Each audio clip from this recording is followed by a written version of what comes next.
Hello বন্ধুরা, good morning. আমি এখন রান্না করছি।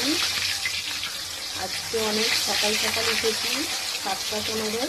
কালকে আমার মা এসেছে,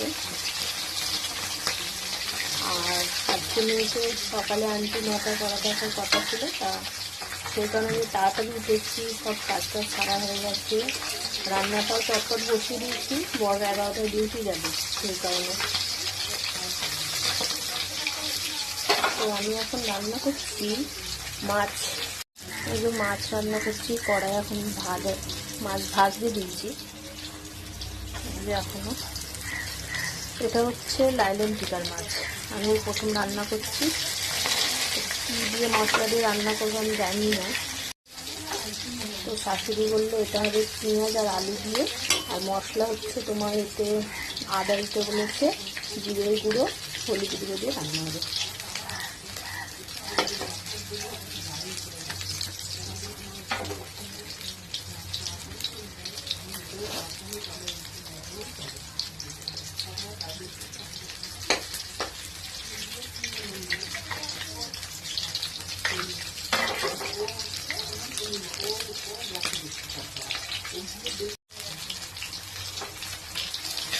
মাছটা চটপট রান্না করছি বড়কে টিফিন দেওয়ার জন্য। ওর টিফিনটা দিয়ে দিলে তারপর আর টেনশন থাকে না। এবার আমরা আস্তে আস্তে রান্না করবো।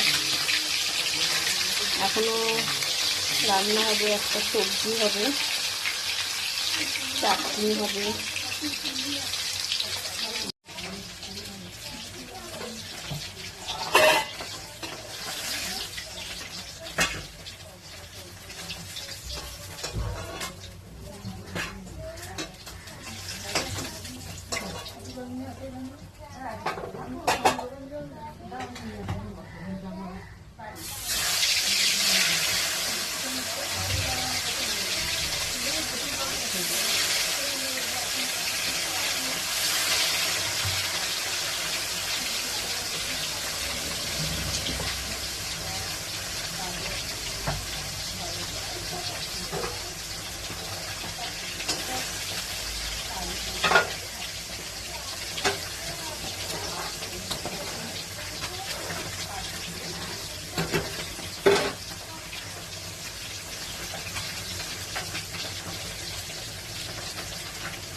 মাছটা সবে ভাজা হলো, আলু দিয়ে মশলা দিয়ে এখন কষাচ্ছি, কষিয়ে মাছটা বসাবো।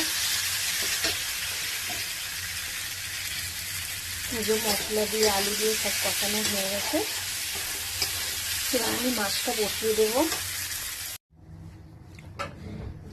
এবার মশলা দিয়ে কষিয়ে আলু দিয়ে জল দিয়ে দিচ্ছি। এখন আলুটা সিদ্ধ হবে, মাছটা তারপরে দেব, তাহলে আমার মাছ রান্না কমপ্লিট হয়ে যাবে। আর এখানে মেয়ে ঝাল খায় না, তো সেই কারণে ওর জন্য ভাজা মাছ রাখবো তুলে। মেয়ের জন্য আলাদা রান্না হবে, মাছ ভাজা তুলে রেখেছি। ওর জন্য একটু আলু ভাজা করবো ঝিরিঝিরি। ও আলু ভাজা ঝিরিঝিরি আলু ভাজা খেতে ভালোবাসে। আর একটা সবজি দিয়ে রান্না হবে, সেটার মধ্যে থাকবে আলু, গাজর, বিনস, ক্যাপসিকাম, বকুলি, এইসব দিয়ে একটা সবজি দিয়ে রান্না হবে। লাস্টে চাটনিটা হলে রান্না কমপ্লিট।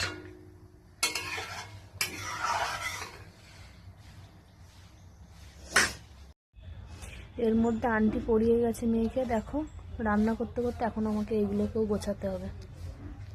বই ফই কি অবস্থা করে রেখেছে দেখো, ব্যাগের মধ্যে বইটাও তুলতে পারে না। কত বলি যে পড়িয়ে গেলে আন্টি বইটা তুলবে, ও কিচ্ছু তোলে না, সব ছড়িয়ে ছিটিয়ে রেখে যায়। এখন এইগুলোকে আমাকে তুলতে হবে। আর এই যে মাছের ঝোল রেডি।